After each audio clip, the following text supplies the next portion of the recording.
Hola, bienvenidos a Esquina Literaria. Soy Yolanda Miranda y les estoy compartiendo la lectura de este libro Dentro del monstruo de Robert Ressler.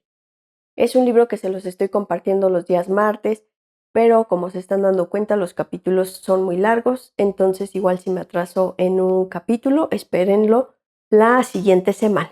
Los invito a que me dejen sus comentarios para saber si esta lectura les está agradando, que le den like, que la compartan y que me sigan en mi Instagram. Martes y jueves estoy haciendo unos en vivo que se llaman 5 minutos de psicoanálisis para la vida cotidiana. El día de hoy vamos a dar inicio al capítulo número 4 que se llama Asesinatos en serie, un fenómeno social en expansión. La historia del asesinato en serie. El asesinato en serie como fenómeno social tiene solamente 125 años de antigüedad y forma parte de una oleada de violencia que ha ido en aumento desde mediados del siglo XIX. Está relacionado con la creciente complejidad de nuestra sociedad, con nuestra interconexión a través de los medios de comunicación y con la alienación que sentimos muchos de nosotros. La violencia contra personas se extiende por todo el mundo a medida que culturas que antes estaban separadas y eran independientes se entrelazan unas con otras de una manera más intrincada que nunca. Lo que enturbia a Estados Unidos, posiblemente el país más avanzado en cuanto a este tipo de violencia, se extiende a Gran Bretaña, a Japón, a la antigua Unión Soviética, a otros países altamente tecnificados e incluso a países menos desarrollados como Sudáfrica. Las mismas películas de acción y los mismos programas televisivos, los mismos teléfonos y otros equipos tecnológicos y muchas veces los mismos materiales pornográficos acentúan la similitud de los aspectos más oscuros de las culturas entrelazadas, esos aspectos que parecen albergar en su interior las semillas de la violencia. La reciente popularidad de la que han gozado en Japón cómics para mujeres como Amour, centrados en la excitación erótica de la violación y la violencia sexual contra las mujeres, después, por cierto, de la prohibición de un cómic similar para hombres titulado Rei Man, porque exaltaba la violación. Subraya esta interrelación de sexo y violencia. Los delitos violentos están en auge en Japón. Por ejemplo, en los 2 últimos años se han producido asesinatos de dependientes de supermercado, de mujeres que ocasionalmente estaban solas en bloques de apartamentos, de media docena de adultos en casa, de un supuesto vidente, de niños pequeños, de prostitutas. Allí donde la gente se sienta apartada de la sociedad, donde los vecinos apenas se conozcan entre sí, donde las familias no mantengan una relación estrecha, donde los adolescentes deambulen por calles peligrosas, donde la violencia aparezca como respuesta viable a los problemas, el aumento vertiginoso de los asesinatos en serie será una consecuencia preocupante. Antes de que yo acuñase la expresión asesino en serie a mediados de la década de 1970, a estos crímenes se les denominaba asesinatos cometidos por desconocidos, para diferenciarlos de aquellos en que las víctimas morían a manos de una persona conocida, por lo general de la familia. Una de las razones por las que Jack el Destripador aterrorizaba a los que oían o leían cosas de él cuando estaba en activo era que mataba a personas desconocidas, de lo que se desprendía que cualquier individuo normal y corriente que saliera a dar un paseo por la noche debía temer a cualquier extraño que se cruzara en su camino. En aquella época los crímenes de este tipo eran totalmente insólitos, en Gran Bretaña y en cualquier otro país. Los grandes asesinos particulares de la historia, en contraposición a los militares, habían sido del tipo Barba Azul. Mataban a sus esposas una tras otra o masacraban a su familia. Para la mayoría, los componentes emocionales de la violencia dentro de la familia resultaban comprensibles. La mayoría en algún momento de su vida había considerado la posibilidad de levantar una mano furiosa contra su cónyuge o su hijo, y podía entender que este arrebato de furia desembocara en un crimen. Los componentes emocionales del asesinato cometido por un desconocido, por el contrario, resultaban incomprensibles. En la Edad Media, esta incapacidad para comprender tales crímenes hizo que se atribuyeran a hombres lobo o vampiros. Antes de la era Freud, las causas sobrenaturales eran una explicación lógica para asesinatos excesivamente brutales, desangramientos y otros actos monstruosos semejantes. La gente veía en tales actos la presencia de elementos demoníacos, y yo no diría que estaban equivocados por completo, ya que aún ahora, cuando tratamos de explicarnos el comportamiento de un individuo como Jeffrey Dahmer, pensamos que por lo menos en parte tiene algo de satánico, puesto que escapa a toda explicación racional. Podemos achacar estos actos a la conducta humana llevada al extremo, pero aunque demostraremos que tales conductas tienen su origen en la infancia y en presiones genéticas, la explicación no resulta convincente. Después de todo, si pensamos en la familia Dahmer, Jeffrey tenía un hermanastro menor que creció en la misma casa y jamás cometió ninguna atrocidad. La incapacidad para comprender la violencia contra desconocidos es un elemento que a posteriori demuestra claramente que el camino seguido por los investigadores en el caso de Jack el Destripador era erróneo. No hace mucho visité los lugares donde este asesino había cometido sus crímenes, en compañía de John Grip, director del Servicio de Inteligencia del nuevo Scotland Yard, y aprendí muchas cosas sobre este caso. Seguimos los pasos de Jack el Destripador y vimos que algunos de los lugares aún seguían allí. Un bar donde había recogido algunas víctimas, mientras que otros habían sido demolidos. Basándome en el recorrido, llegué a la conclusión de que la policía se había equivocado al determinar el tipo de sospechoso, porque concentró sus esfuerzos en buscar entre individuos de clase alta, médicos, políticos e incluso un miembro de la realeza. Sin embargo, las víctimas, los lugares que frecuentaban y las circunstancias que rodeaban los crímenes daban a entender que el autor de los delitos pertenecía a la misma clase social que las víctimas prostitutas. Si el asesino hubiese pertenecido a una clase más alta, los vecinos habrían advertido y comentado su presencia en la zona. También me pareció evidente que Jack el Destripador era un asesino desorganizado, un hombre perturbado, y cada vez más perturbado con cada nueva víctima. La intensificación de la violencia, las amputaciones y el desorden general que reinaban en el lugar de los hechos era buena prueba de ello. Si se trataba de un perturbado cuyo estado mental empeoraba progresivamente, es probable que tocara fondo completamente y que se volviera demasiado loco para seguir cometiendo crímenes, por lo que habría terminado suicidándose o encerrado en un manicomio. En cualquiera de los dos casos habría desaparecido de la sociedad.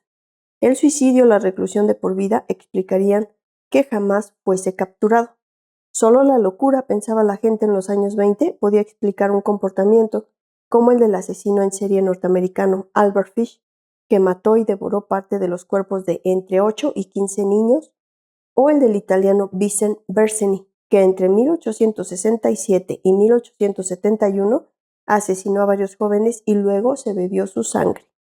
El eminente mentalista Richard Kraft Ebing examinó a Bersani y dictaminó que estaba cuerdo a pesar de sus hábitos excesivamente particulares. Lo más importante que hizo Kraft Ebing respecto a Bersani fue clarificar el importante componente sexual de sus crímenes. Lo describió así: tan pronto como sujetaba a la víctima por el cuello, experimentaba una excitación sexual.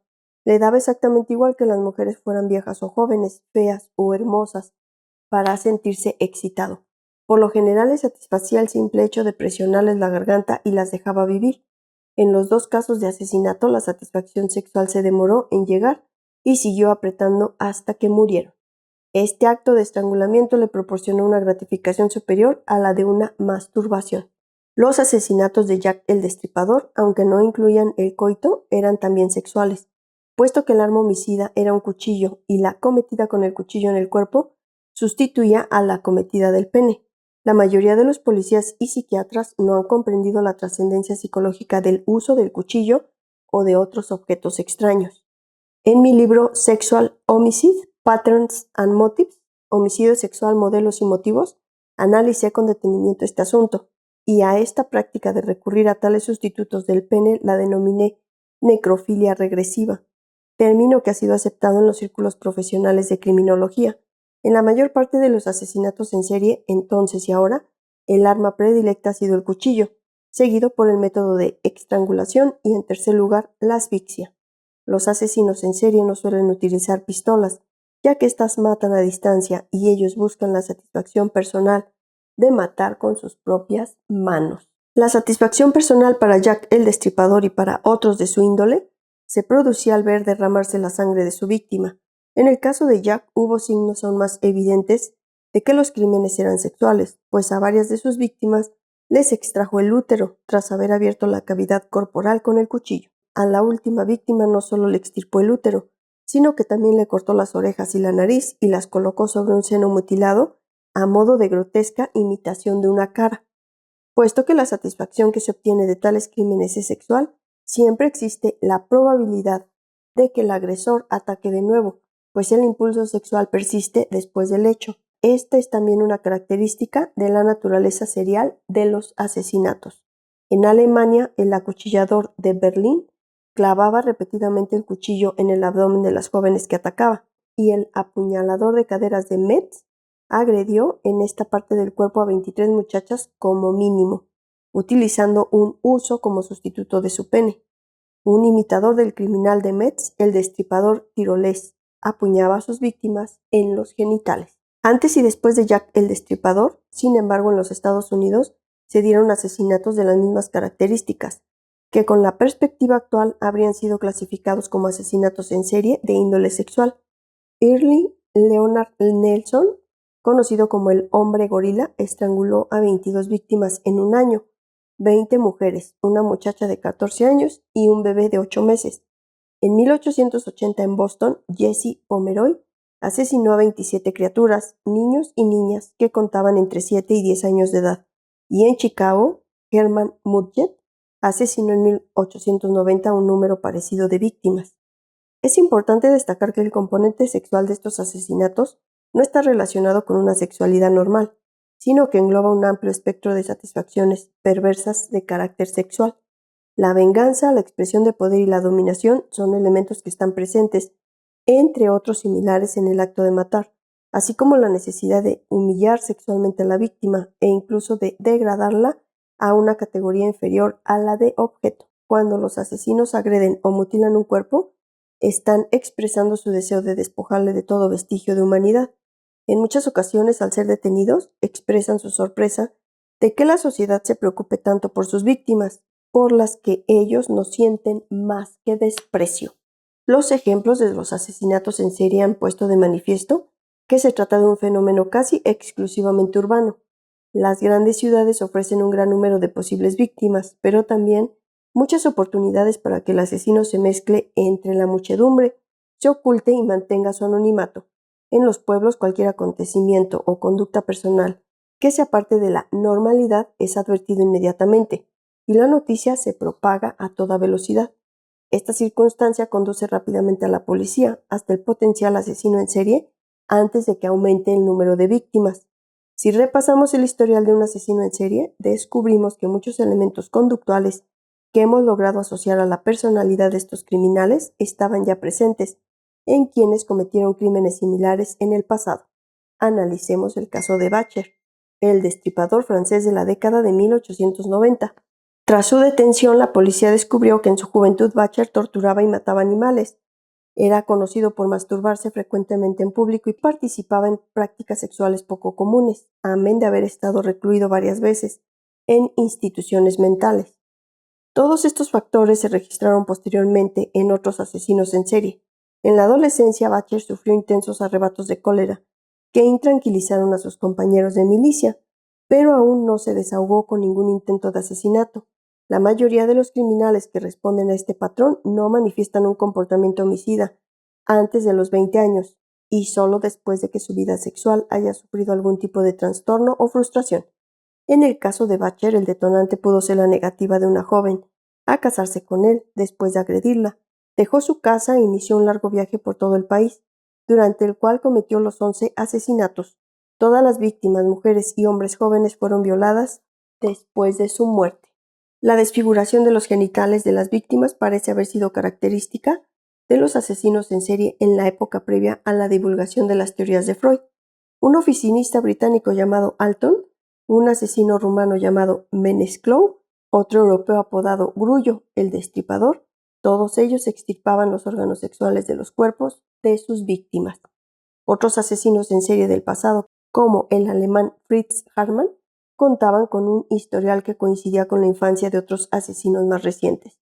Hartmann, que posteriormente fue declarado culpable de 24 asesinatos, había tenido problemas en la escuela por su comportamiento y por su bajo rendimiento escolar, y le habían arrestado y encarcelado por agresión sexual a menores, indecencia y homosexualidad. Peter Kürten, el vampiro de Düsseldorf, cometió alrededor de 1920 numerosos actos de incendio provocado antes de empezar a matar mujeres. El incendio provocado es un delito que puede preceder a otros crímenes aún más violentos y personales y que tiene definidas connotaciones sexuales.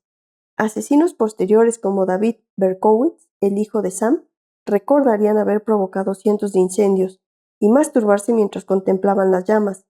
Curter confesó al psiquiatra: el resplandor del fuego me producía placer, un placer tan grande que me satisfacía sexualmente. Curten también enviaba cartas provocadoras a la policía, las cuales, según confesaría después, le reportaban una satisfacción sexual complementaria. Su auténtico deseo era, sin embargo, trascender los crímenes individuales y aniquilar comunidades enteras con fuego y dinamita. Muy pocos de aquellos primeros asesinos en serie fueron objeto de un informe completo que determinara documentalmente sus fantasías, elemento muy importante del homicidio sexual. Pero los que hablaron con médicos, abogados y otros confidentes dejaron relatos que parecen una copia de los que posteriormente oiría yo de los labios de los criminales de mediados del siglo XX que entrevisté en la cárcel. Curten es una representación anticipada de vampiros modernos como Richard Trenton Chase, en cuya persecución colaboré en California en la década de 1970, y al que más adelante entrevisté en la cárcel. El extraño criminal conocido como Sargento Bertrand, que vivió en Francia a mediados del siglo XIX, dijo a la policía que había empezado a masturbarse a la edad de 9 años y que sus actos iban acompañados de fantasías sádicas contra mujeres. Más adelante se imaginaba a sí mismo asaltando cadáveres femeninos. A los 13 o 14 años, durante el acto de la masturbación, la imaginación me transportaba a una habitación repleta de mujeres que estaban a mi disposición. Mentalmente las torturaba a mi antojo de todas las maneras posibles. Las imaginaba muertas delante de mí y después profanaba sus cuerpos. Posteriormente comenzó a exhumar cadáveres de los cementerios y a cometer actos sexuales con ellos. Bertrand fue arrestado antes de que empezara a matar mujeres para proveerse de cadáveres recientes, con los que satisfacer sus deseos. Compárese su confesión con la de Edmund Kemper, el asesino de mujeres, que afirmó ante un psiquiatra: tengo fantasías de asesinatos masivos, grupos selectos de mujeres, a quienes puedo reunir en una misma habitación, matarlas y hacer el amor de una manera apasionada y salvaje con sus cadáveres. Quitarles la vida a ellas, a seres humanos vivos, para luego tomar posesión de todo cuanto les pertenecía. Todo sería mío, todo.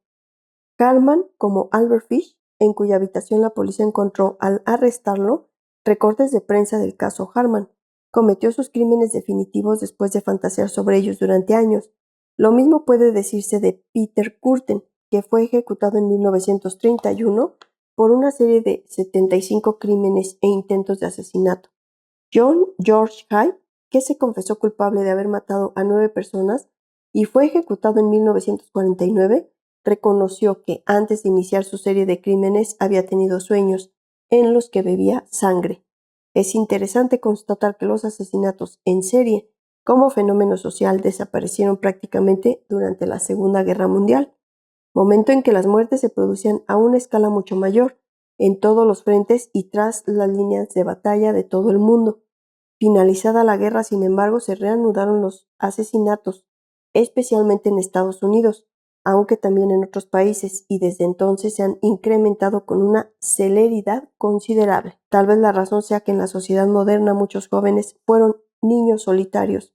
Se volcaron en la fantasía como resultado de los malos tratos físicos y psíquicos sufridos en la infancia, y en la edad adulta fueron mentalmente incapaces de participar en una relación sexual normal basada en el mutuo acuerdo. La fusión mortal de impulsos sexuales e impulsos agresivos que caracteriza a los asesinos en serie parece darse en las sociedades más modernas, especialmente en las que también parecen proporcionarles víctimas en forma de prostitutas callejeras, niños relativamente desprotegidos cuando juegan en los parques o van y vienen del colegio, o grupos de adolescentes rebeldes desapegados de su familia y de la escuela.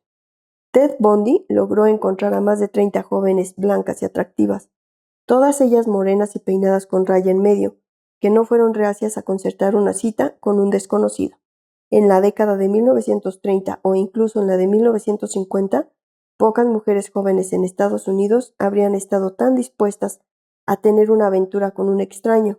Andrei Chikatilo, de la Unión Soviética, tuvo a su alcance un número similar de jóvenes dispuestas, a las que abordó, sedujo y mató en el curso de las décadas de 1970 y 1980. En China, Luo Shubiao, mató por lo menos a 13 prostitutas en Guangzhou antes de ser detenido y ejecutado a principios de 1995, y la policía de la misma provincia china de Guangdong está buscando a otro asesino, considerado del tipo de Jack el Destripador, cuyas víctimas ya ascienden a 9, prostitutas asesinadas cuyos cuerpos han sido mutilados. De la misma manera, asesinos como Dennis Nielsen, John Wayne Gacy y Jeffrey Dahmer encontraban a sus víctimas potenciales en bares o zonas de ocio destinados especialmente a una clientela homosexual.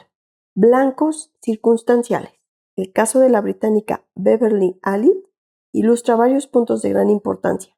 Esta asesina tenía la más moderna población cautiva de víctimas potenciales, un práctico centro comercial, donde con una sola visita disponía de todo un criadero para el maltrato y la mutilación. Este caso es asimismo un ejemplo de que la violencia se extiende desde Estados Unidos a Gran Bretaña. Por lo menos es un ejemplo de los métodos retorcidos de que se valen los criminales para llamar la atención del mundo. En mayo de 1993, la enfermera pediátrica Beverly Allitt, una mujer que rondaba la treintena, fue declarada culpable del asesinato de 4 niños y de muchos otros intentos en un periodo de 58 días del año 1991.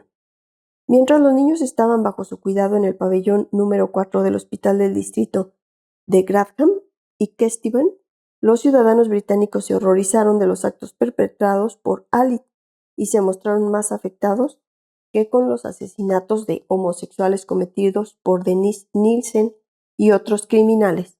Sin embargo, en los hospitales de Estados Unidos se habían dado 7 casos similares de ángeles de la muerte en años anteriores, todos ellos con características de lo que en psiquiatría se conoce como síndrome de Munchausen por poderes. La persona que sufre el síndrome de Munchausen, más conocido, simula síntomas inexistentes y se lesiona deliberadamente para llamar la atención, aunque eso acarree una intervención quirúrgica dolorosa. En la versión por poderes, el agresor lesiona a otro, muchas veces un niño, para atraer la atención sobre sí mismo. En los primeros casos descubiertos se trataba de madres que hacían daño a sus propios hijos, pero más tarde se descubrió que este síndrome estaba en el origen de algunos casos, en que personas responsables de cuidar niños o ancianos o incapacitados hacían daño a los que estaban a su cargo. En algunos de los casos ocurridos en Estados Unidos, las enfermeras u otros empleados del hospital habían inyectado veneno, desmontando respiradores o realizado cualquier otra acción capaz de disparar el timbre de alarma del código azul y requerir así la intervención de los especialistas en emergencias. El agresor lo hacía para salvar al paciente y quedar como un héroe. A veces los agresores fracasaban valerosamente en su intento de reanimar al paciente que ellos mismos habían atacado. He visto muchos casos como estos. Con el tiempo, el asesino héroe sería tipificado en el Crime Classification Manual del FBI. En el síndrome de asesinato en serie de Allitt reconoció un elemento especialmente familiar y espeluznante: el asesino que se une a la búsqueda de la víctima desaparecida o que se presenta como voluntario para colaborar con la policía en la persecución del criminal. Es este un componente de la excitación sexual que el asesino experimenta con sus crímenes antes de ser arrestado. Wayne Williams, el asesino de niños de Atlanta, se había unido al rastreo del autor desconocido de la muerte de sus propias víctimas. Allitt había frecuentado repetidamente como paciente uno de los pabellones del hospital de Grantham en 1986, 5 años antes de que comenzaran los asesinatos. Por aquel entonces aún era estudiante de enfermería y acudía regularmente a la unidad de accidentados, con diferentes lesiones principalmente en las manos. El personal de fisioterapeuta le trataba las lesiones, pero empezó a sospechar de sus relatos de cómo se las había producido y llegó a la conclusión de que algunas veces eran autoinfligidas.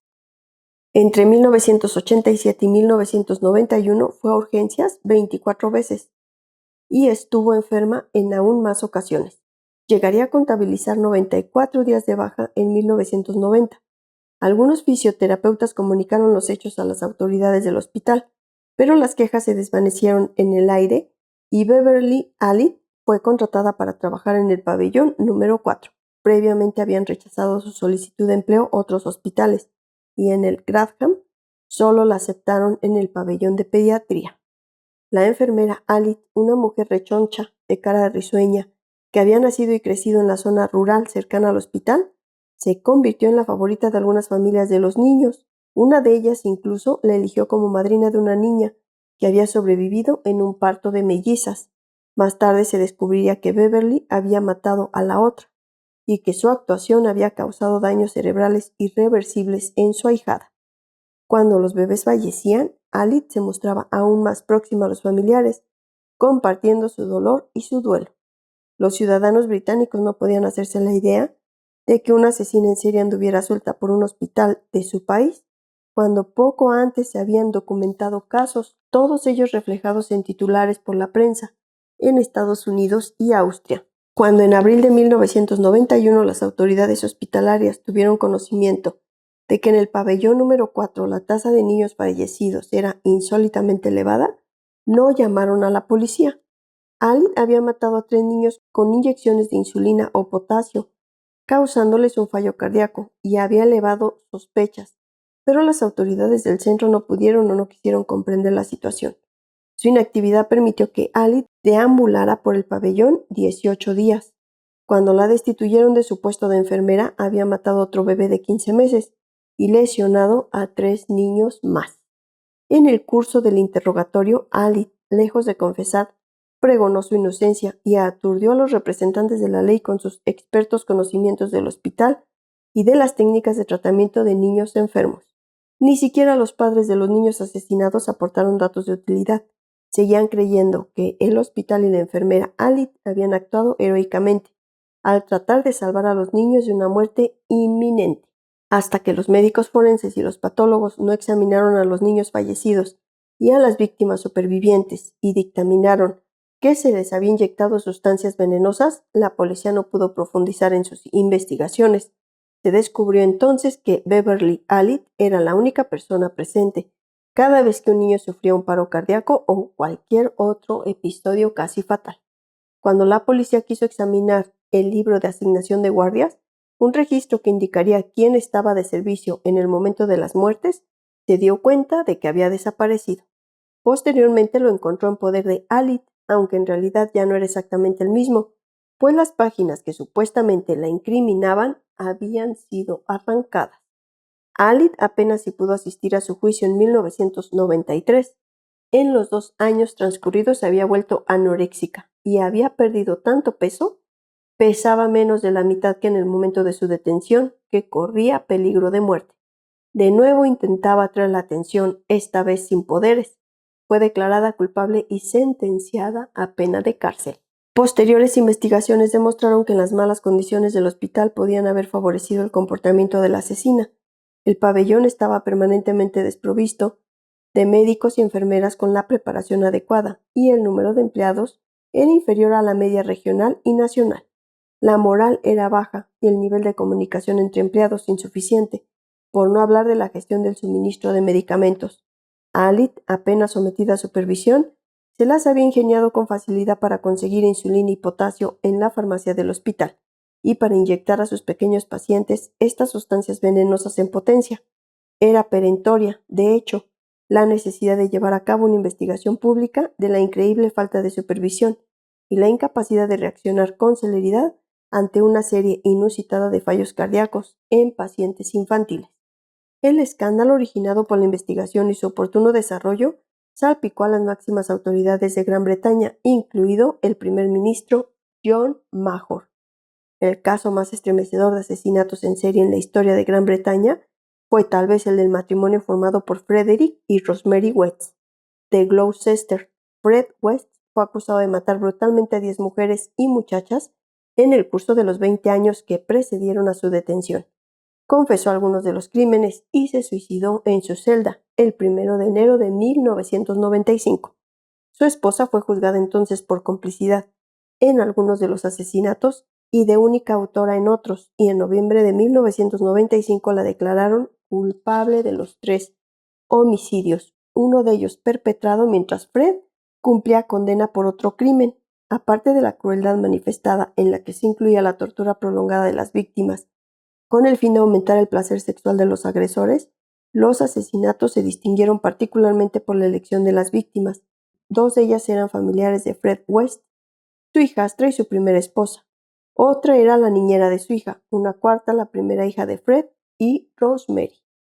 No se denunció la desaparición de varias de las víctimas y algunas no eran de la región de Gloucester, de modo que la policía no tenía ningún motivo para buscarlas en aquella zona. Las mujeres que no pertenecían a la familia procedían de entornos deprimidos y habían sido secuestradas cuando hacían autostop o esperaban en la parada del autobús. Los Wets fueron astutos y enterraron y ocultaron los cadáveres perfectamente para evitar la aparición accidental de alguna prueba que desencadenara su persecución. El misterio Miyazaki. Tsutomu Miyazaki, hijo de una familia de clase media muy respetada, fue detenido en julio de 1989 como sospechoso de haber abusado de una niña en marzo de 1990. Confesó haber secuestrado, matado y descuartizado a 4 niñas entre 1988 y 1989. El editorial de un periódico comentó: es estremecedor que el autor de los asesinatos fuera un joven con un entorno familiar relativamente bueno. Muchos ciudadanos pensarán que en cierto modo proceden de un entorno similar al de Miyazaki. Una honda impresión ha calado en los japoneses a lo largo y ancho del país. Miyazaki, de 26 años, tenía una malformación. Sus manos eran deformes de nacimiento y no podía girar las palmas hacia arriba ni coger los objetos como los demás. Trabajaba como ayudante en la imprenta que dirigía un amigo de su padre, editor de un periódico, y vivía con su hermana en una construcción anexa, justo detrás de la casa de sus padres en Itsukaichi, Tokio. En julio de 1989, un hombre de 35 años, padre de 2 niñas, oyó a su hija mayor contarle desconsolada que un desconocido se había llevado a su hermana pequeña mientras estaban jugando en un parque cerca de su casa. Corrió al lugar que le señalaba la niña y encontró un coche, del que anotó la matrícula. Un poco más allá vio al hombre sacando fotos a su hija de 6 años. La niña desnuda jugaba en un arroyo del bosque. Al acercarse el desconocido echó a correr hacia los árboles, pero el padre le gritó que tenía el número de su matrícula y llamaría a la policía si no le entregaba el carrete de fotos que tenía en la cámara. El hombre Miyazaki se sentó y se puso a suplicar insistentemente que no llamase a los agentes, pero el padre esperó pacientemente hasta que estos llegaron. Unos días después de iniciarse el interrogatorio, Tsutomu Miyazaki confesó haber secuestrado y asesinado a Ayako N., una niña de 5 años que llevaba 2 meses desaparecida. Al principio, Miyazaki declaró que la primera muerte había sido casi accidental, pues la provocó un arrebato momentáneo de cólera cuando la niña se burló de sus manos deformes, tras lo cual él había reaccionado estrangulándola con ellas. Del mismo modo, cuando empezó a declarar a la policía acerca de otra víctima, dijo que se había topado con ella por casualidad. Después modificó la versión y admitió que había ido a un bloque de apartamentos, con la idea fija de encontrar una niña para secuestrarla, matarla y abusar de ella. Afirmó también que elegía niñas para sus fines sexuales, porque sus imperfecciones físicas le impedían interesar y atraer a mujeres adultas para una relación sexual basada en el mutuo acuerdo. La detención y el interrogatorio de Miyazaki condujeron a la resolución de una serie de secuestros que llevaban sembrando el pánico entre la población japonesa desde 1988. La mayoría se habían producido en un radio de 20 kilómetros de la casa de Miyazaki, casi siempre mientras las niñas estaban solas y sin que nadie las vigilara. Aunque cerca del bloque de apartamentos donde vivían, todos habían tenido lugar después del fallecimiento del abuelo de Miyazaki, la única persona que había tenido cierta influencia emocional sobre el joven. Miyazaki estaba tan encariñado con su abuelo que cuando éste murió se comió las cenizas. El primer asesinato se cometió 3 meses después de su fallecimiento. En las semanas siguientes la policía halló nuevas pistas que, sumadas a las declaraciones, relacionaron a Miyazaki con el asesinato violento de otras niñas. Los crímenes no habían pasado inadvertidos, sino todo lo contrario, ya que el asesino se había mofado de la familia de las víctimas. En una ocasión depositó lo que parecían ser las cenizas de la niña junto a la puerta de la casa familiar, con una carta que describía cómo había sido asesinada. La familia de otra de las víctimas recibió una carta igualmente macabra. En los 2 casos iban firmadas con un nombre de mujer. A medida que se sucedían los crímenes y se intensificaba la persecución de la policía, el comportamiento de Miyazaki se volvió más atroz. asó las manos de su última víctima y se las comió. Y el escarnio a las familias fue en aumento.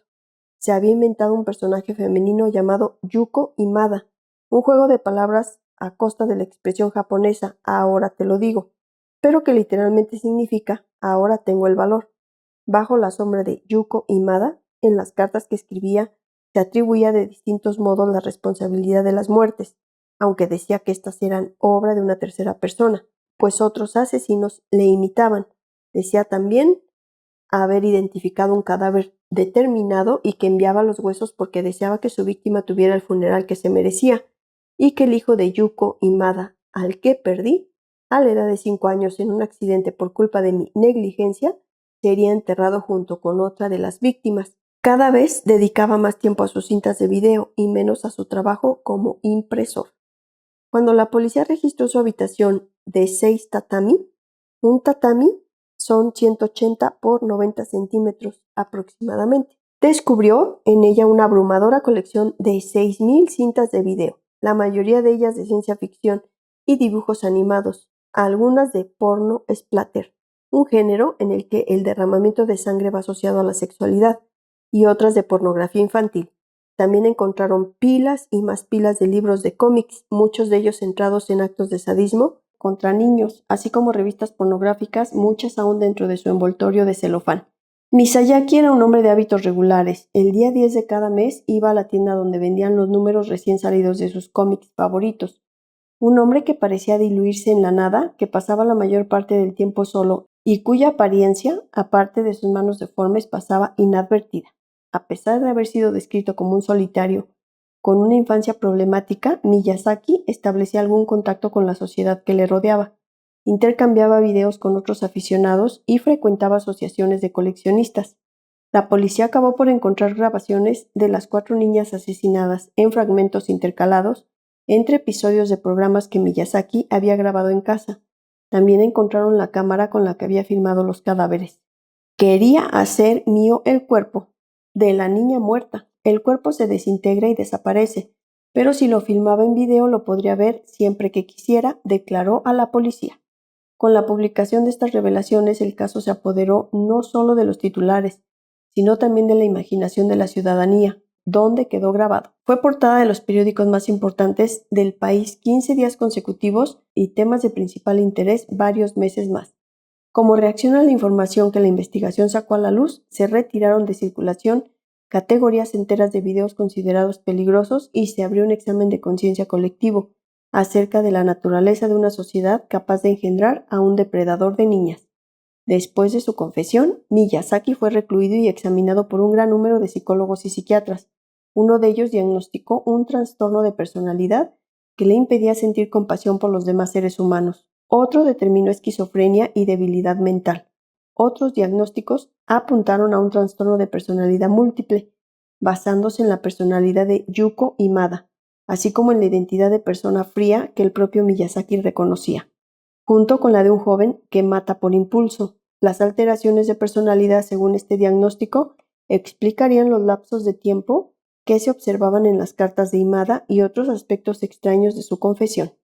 Durante el juicio de Miyazaki, celebrado en Tokio en 1996, me dediqué a observar con atención e intenté comprender las similitudes y diferencias entre los agresores de niños norteamericanos y los japoneses. Al igual que la mayoría de los agresores que entrevisté en Estados Unidos, Miyazaki demostraba una gran displicencia por el desarrollo del juicio. Daba la impresión de que no le interesaba lo que sucedía y a menudo garabateaba unos extraños dibujos que más tarde me permitieron examinar. A los expertos en salud mental que testificaron se les veía mal preparados para explicar el estado de ánimo de Miyazaki y se basaron en trastornos mentales tradicionales para describir el comportamiento y la motivación del acusado. La primera vez que oí hablar de este caso sentí una gran pesadumbre. Pensaba en las investigaciones sobre agresores de niños que se habían llevado a cabo en Estados Unidos y en las características de las personas que los secuestraban y abusaban de ellos. Hasta entonces, este había sido un tema tabú en Japón. En un país donde los niños merecen tan alta consideración, era impensable que alguien se pudiera comportar de una manera tan espantosa con ellos. Estoy convencido de que si un tema tan espinoso se hubiera discutido sin tapujos, se habrían podido tomar medidas que quién sabe si no habrían evitado esta tragedia.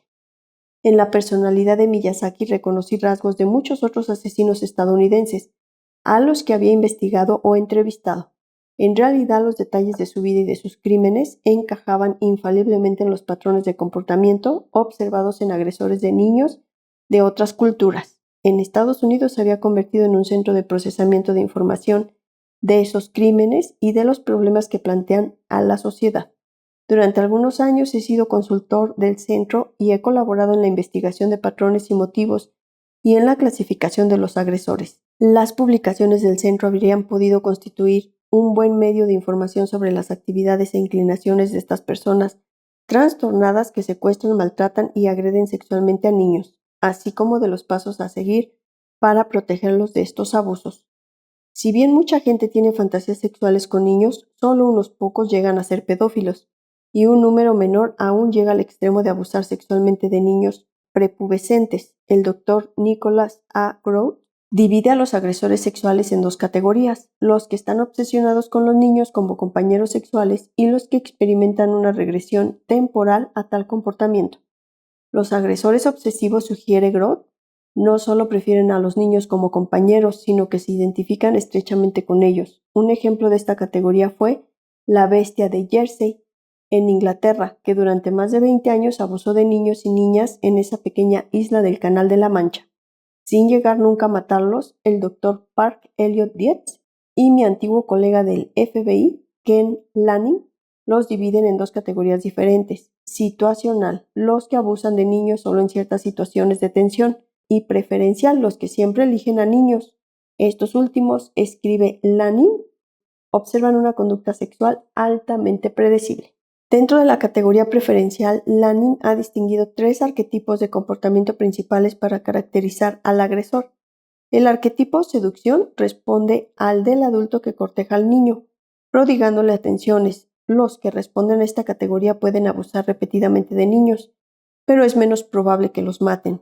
El arquetipo introvertido es el del agresor que carece de las habilidades relacionales necesarias para seducir. Niño, según definición de Lanning, merodea por parques infantiles, a veces se exhibe ante ellos o les hace llamadas telefónicas obscenas. El peor arquetipo es el del sádico, que para excitarse o gratificarse necesita infligir daño y sufrimiento al menor.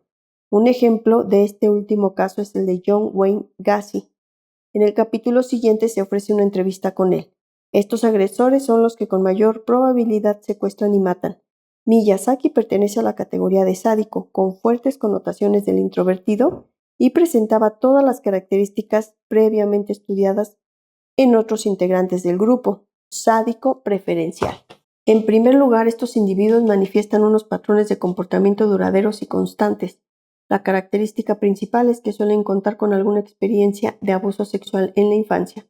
Aunque públicamente se conocen pocos detalles de la vida de Miyazaki, es muy posible que se llegue al conocimiento de que fue objeto de abusos en la infancia, tal vez por parte de su padre, quien se suicidó después de que los psiquiatras declararan a su hijo lo bastante cuerdo para ser juzgado.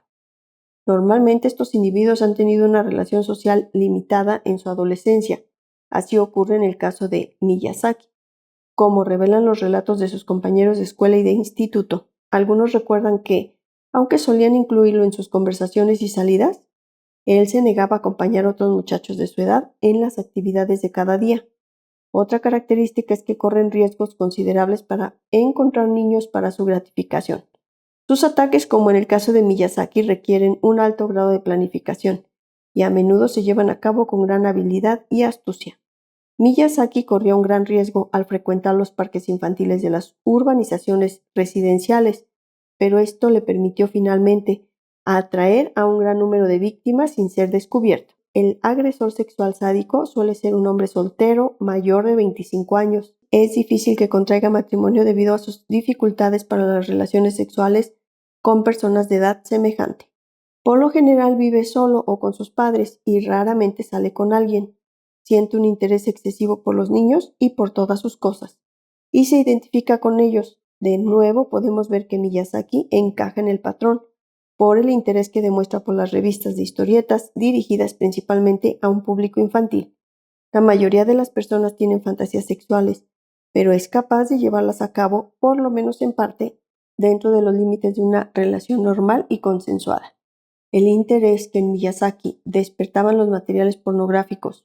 Para él, los tebeos y otros objetos infantiles eran eróticos. Deriva de su incapacidad para satisfacer sus fantasías en una relación normal. A veces en conversaciones o en escritos el agresor sádico preferencial se refiere a los niños como seres limpios, puros e inocentes, y otras como objetos o posesiones. En las notas que hacía llegar Miyazaki a los padres de los niños asesinados y también en sus declaraciones a la policía, abundaban ambos tipos de caracterización. Con estos escritos, además, martirizaba a los familiares de los niños que previamente había torturado y matado.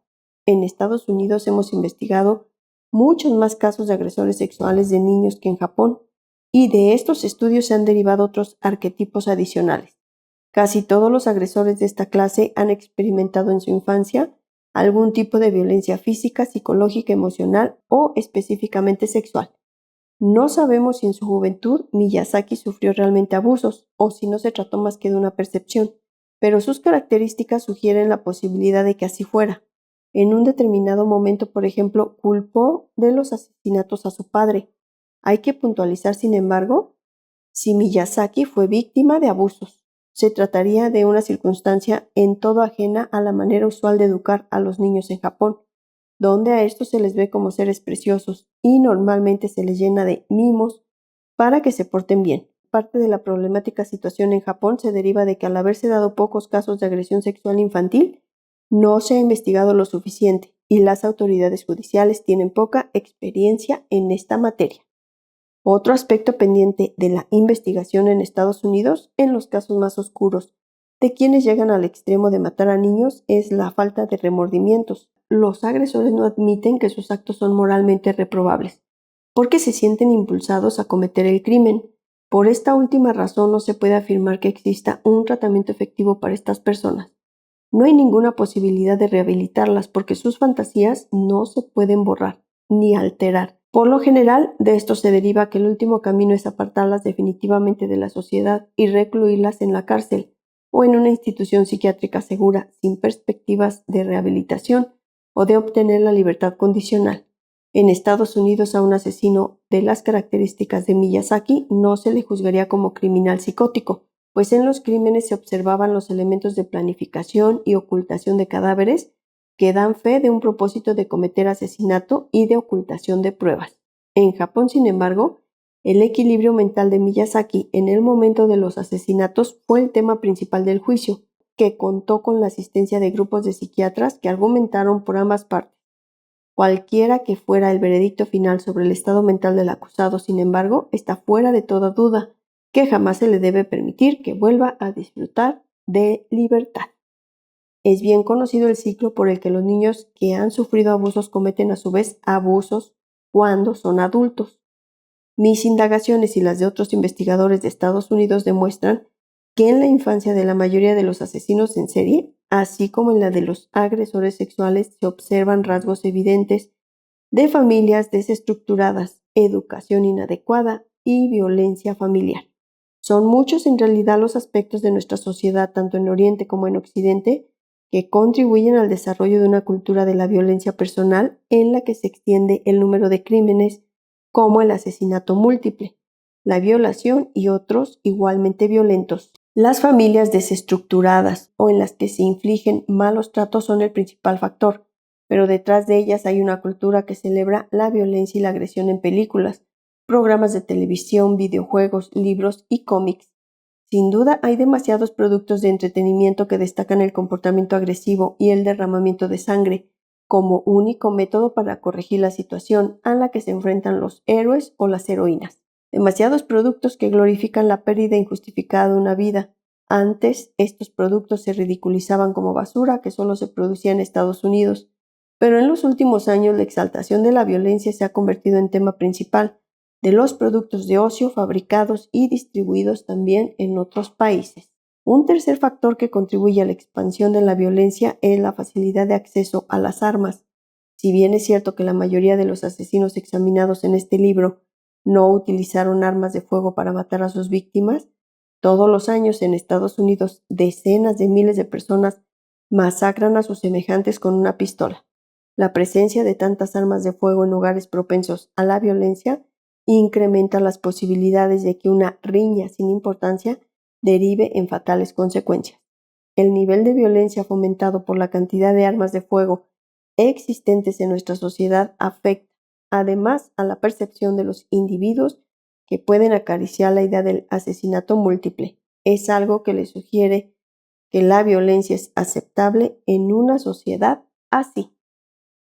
Espero que les haya gustado la lectura del día de hoy de este libro, Dentro del monstruo, de Robert Ressler. Los espero el próximo martes para continuar con esta lectura. Muchas gracias por escuchar.